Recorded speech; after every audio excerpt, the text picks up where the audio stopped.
Hello, welcome back to Flash Tutorials with Alan Becker. Today we're going to talk about flaming rip marks, such as this one. Similar to the one seen in Animator 3. If I scroll back here.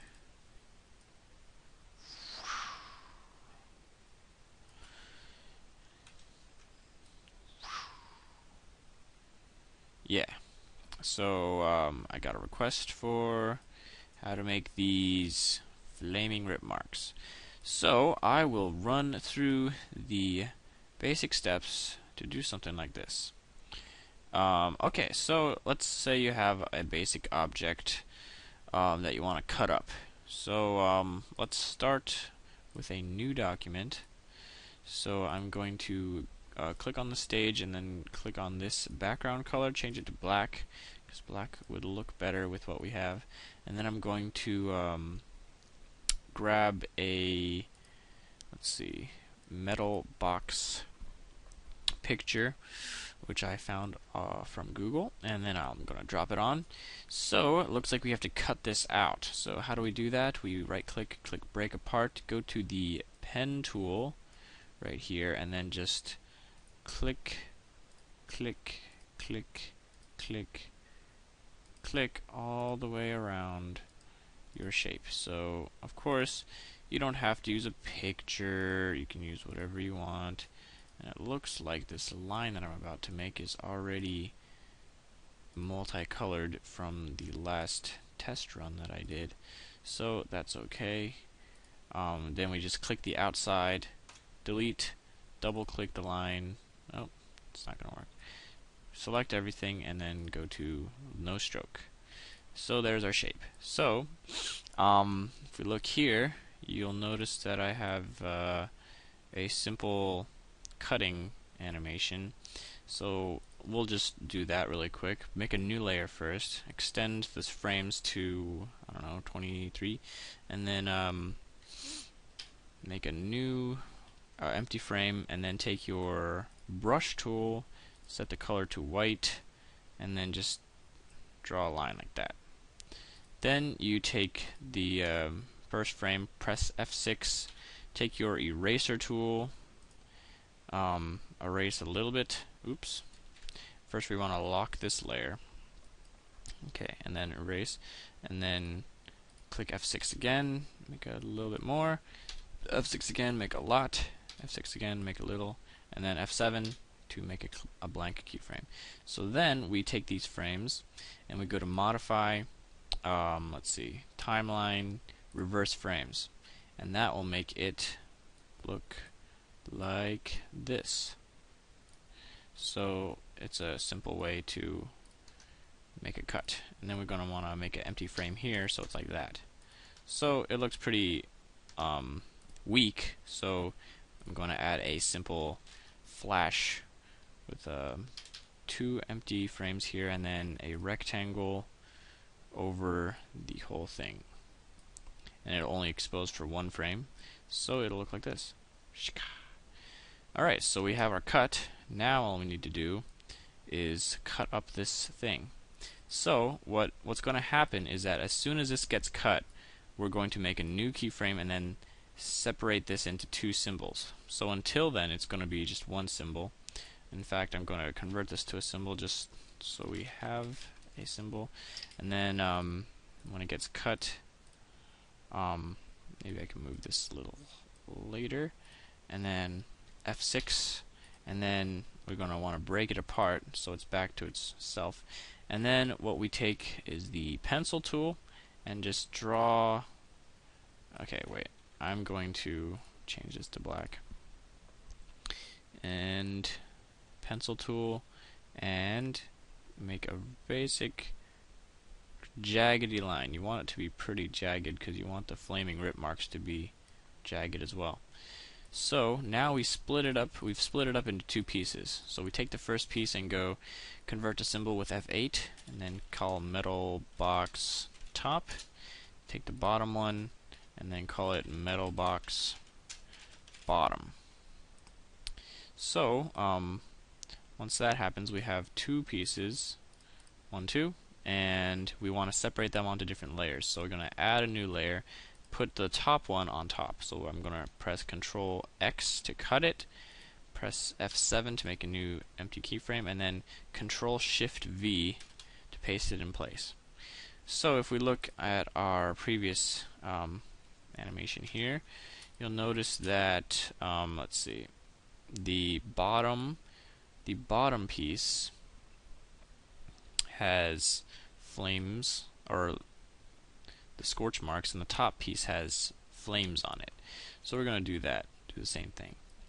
The bottom piece is going to have glowing parts, so I'm going to double click on it, go to my ink bottle tool, which is going to help me just paint strokes, like outlines over things. So I'm just going to make it red, and then zoom in,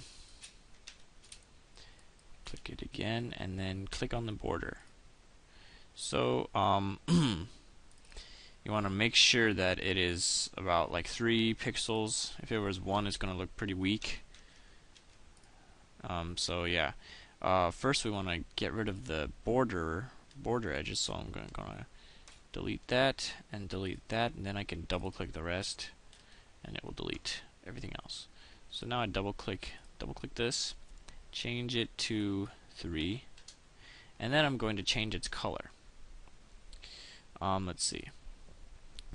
Make sure you have stroke selected up here, not fill, and then you go to linear gradient, and I already have one all pre-set up. Let me just start from scratch just to make it easier. So let's say you have simple color here. You add points by clicking, and then add a red. Let's say you add a dark red. You add another like red here. Maybe stick that right there and make it very evened out. You can add as many as you want. Okay. Next, you want to make it animate. If you notice, it animates here. The colors change. So we're going to do the same thing. First, we want to separate this line from the background image.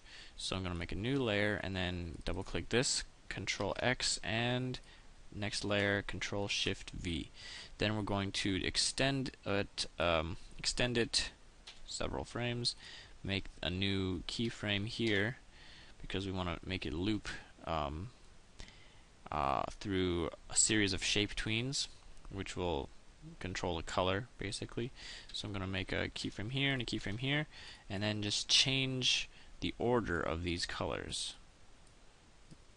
Just change them around until it's very different. So then we change it here as well. Make that there, put that there. I don't know. Put that there and that there. Yeah, that looks good. So then we just select all these and then shape tween. So when we play it back, it should loop, and it does. Okay. So we go back here, and then it has those things on it. Now we want the top to jump up and catch fire. A simple animation to make this jump up is just make it go up, and then make it go back down, and then add some more frames here and make it slide down. I'm pressing the arrow keys, so let's see, just make it all the way down like that. And we're going to want to make it fall down on its side like it does here. Boom. So let's see, what we have to do if we want to rotate it is change the anchor point. Otherwise, if we make it fall down, it might not look realistic. I'm going to just test that out. See, the bottom kind of changes. So undo that, and since we do want the anchor point, if the anchor point changes, it's going to be some things messed up. So I'm going to make a new keyframe, change the anchor point, and then make sure that it's the same here. So I'm actually going to clear that and then do that, or F6 to keep the anchor point, and then make it drop down, and then make it bounce. F6 in the middle, bounce up, and then just make a ton of classic tweens. Whoop. So it looks pretty unrealistic without eases, so let's add some eases. Ease out to go up, ease down or ease in to go down, and then ease in to slowly slide down, and then ease in to go down and bounce. Yeah. Alright, so now we want to add flames to this guy. I can just copy one of these flames from here. I'm going to press Control C, and I'm going to provide the animation in the FLA file in the link in the description. So I'm going to press Control V, and it's right there. Let's make it aligned and delete it. It'll still be in our library right there, but we want to put it inside this symbol. So I'm going to double click that, make sure it has enough frames so it can loop properly.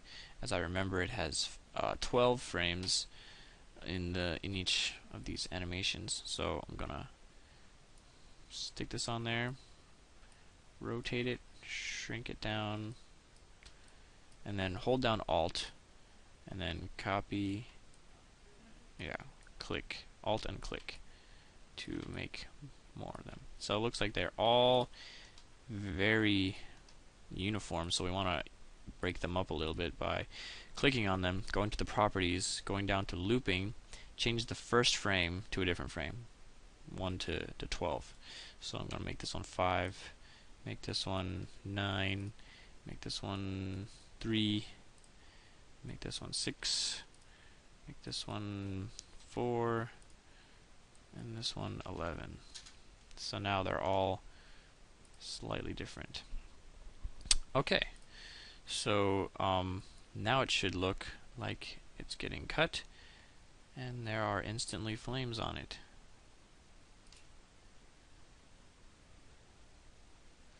And you can just make it drag out as long as you want, so you can see those flames burn.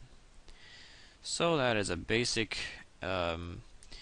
tutorial on making flaming rip marks and the technique that I came up with. So have fun with that. I will provide the FLA file in the description. Until next time, I will see you guys later.